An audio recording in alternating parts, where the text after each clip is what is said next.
stacked up in between. So we got the idea here to have a 12 team elimination tournament, NCAA style, of the launch games for each system, and which system had the very best launch of all time. Get those brackets ready, you busted bitches. Oh man.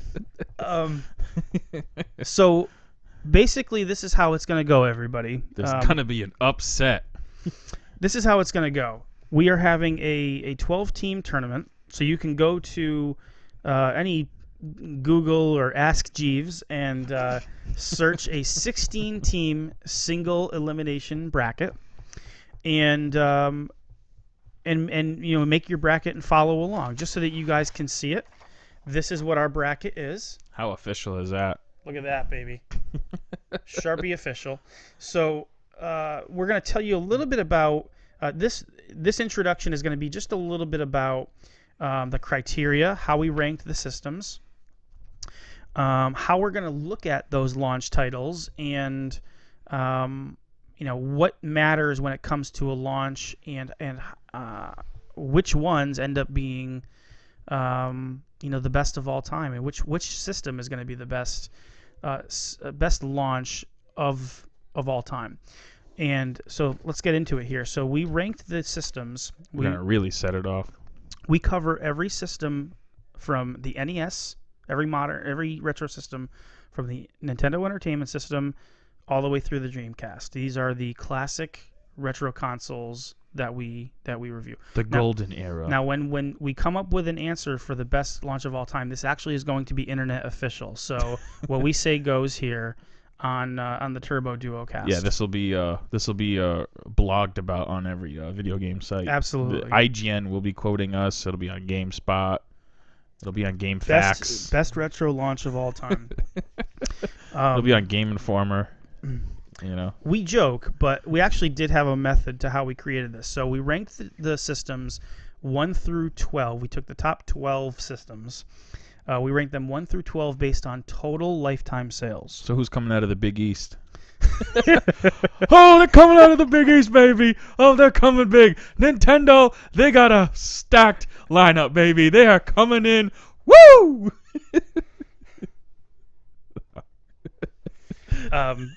So the can you You want brackets? We got brackets. So I'll ask you, Trent. Who do you think ended up as number 1? Oh, who's coming in as the number 1 seed? Yeah, who's the number 1 seed? Who's the number 1 stunner? What? The number 1 stunner? I feel like you showed me, but I already forgot. Okay, so what's number 1? So the number 1 seed coming in as a launch. The most console sales of a retro console. Oh, that's what we're basing it off of. The first one. NES and Dreamcast.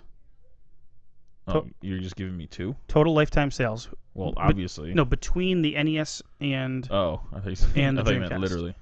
So 1985 to 1999. I would say the PlayStation 1. PlayStation 1 is the number 1 seed. Yes, he's in there.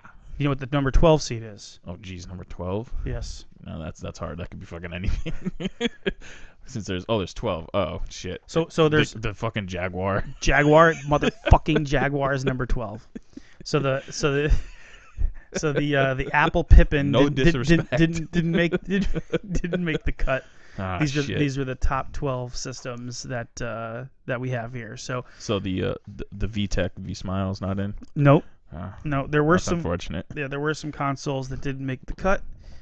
These are the top 12. So number 1 is PlayStation. The number 1 selling system of the retro consoles is PlayStation. Number 2 is NES. Number 3 is Super NES.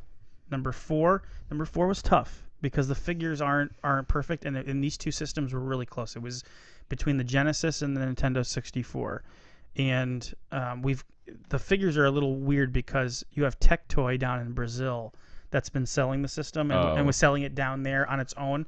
The figures that I found were everything but Brazil, but the Genesis was fairly popular in Brazil. I guess and then you have the Majesco Genesis 3 that wasn't factored in either.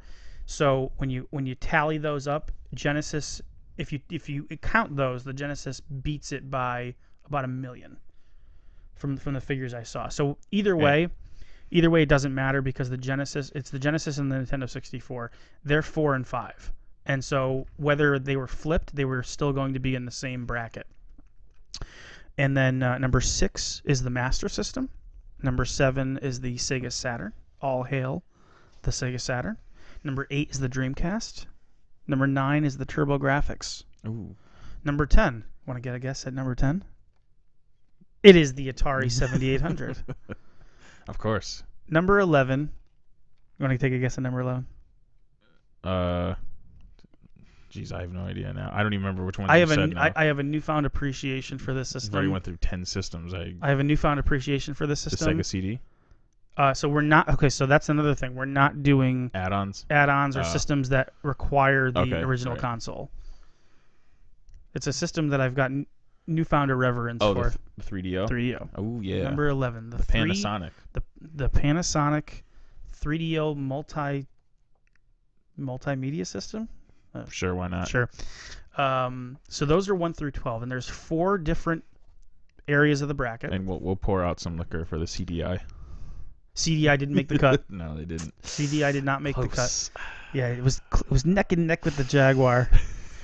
Yeah, more like dick to dick. They didn't even get that high on the body. So, in the top left bracket, we have the PlayStation. The PlayStation has a bye because it's the number 1 seed. And then on that bottom portion of that bracket, you have the Dreamcast versus the Jaguar. So whoever wins that faces off against the PlayStation. On the other side of the bracket, you have the NES with a bye. And then you have the Saturn at number 7 against 3DO, number 11. Hard hitters. Underneath that, number 3, you have SNES with a bye.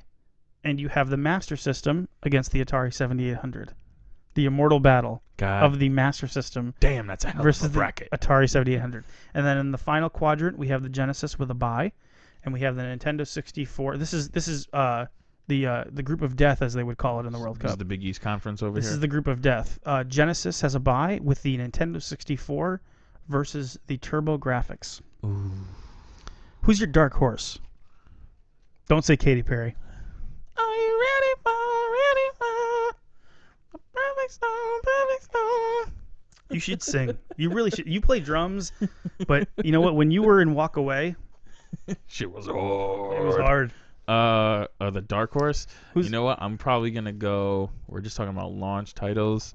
Who's your dark horse for launch system? I mean, the seedings don't all the way matter because Yeah. it Well, really, I'd have to go with the TurboGrafx then. That's the Dark Horse. dark horse TurboGrafx. Just because I know like 2 games that came out during the launch. Okay. But I guess that would have to be. So you got to do your research. Now we're gonna take a couple of these every single podcast. So we'll get done probably in 4, 5, 6 podcasts. But we are gonna start with 1 or 2 of these. Now, just to give you guys a little flavor of our criteria and how we're gonna be reviewing these and how we're gonna be judging them. We've got judging. We've got 3 areas of evaluation criteria. Criteria number 1, the most important criteria, quality of the games. Quality is the most important thing. How do the games play? Are they fun to play? That's the Nintendo 64, baby. Quality over quantity. Howard Lincoln. Number 2, the contributions of those launch games to gaming's future. Ooh, the influence. Number 2. That's big, baby. That's big. Number 3, the reverence of those launch games amongst that console's whole library. Fuck yeah, whatever, baby. Reverence. We got reverence. Quality of the games, contribution to gaming's future, Contribution. gaming's future, and then those games reverence. So when I don't say know. We just got a lot of stuff. I wasn't sure what it's happened. not all on Blake. It's not on Blake. It's on all of us. I don't know. Reverence. So those launch games, were they games that people were still playing well into the system's life? Are they games that are still thought of as being great games even way after that launch? So that would be criteria number 3. So that's the criteria. You have the games list, and you can make that list up. So one more time. Well, no, actually, you know what? We'll post a picture of the bracket on our Instagram and Facebook. So we're gonna post a picture. So look out for that. We'll post it in this video too at the end. Yep. So everyone can see, kind of the seeding, if you will. You guys can see the seating. You can come out with your thoughts, and make it a lot of fun. This is the whole point of this, guys, is for it to be fun, for us to really look back on these systems and really discuss the launches of all of these systems, and why they were great or why they were bad or what was interesting about them, and the games that were at launch. And launches are so much fun. They were such a big deal back in the day. They were so there was a palpability when it came to system launches. Everybody was so the hype. It's hard. And when you had these generation switches, they were massive. It's not like going from the PlayStation 3 to the PlayStation 4. Yeah, I mean, I guess like for us, the first I guess launch that we could remember was the PlayStation Saturn 64 era. Yep, for people our age, yeah. Yeah. Because we kind of missed out on like the Nintendo launch, obviously. Right. Super Nintendo. No, I remember. We've got. I'll tell a story when we get to the Super Nintendo, but we weren't as in tune with what was happening in the 16-bit era when things were coming out. Yeah. By the time we were 13, 14, we knew. Yeah. We had the Game Informers. Well, some of us did. Some of us did.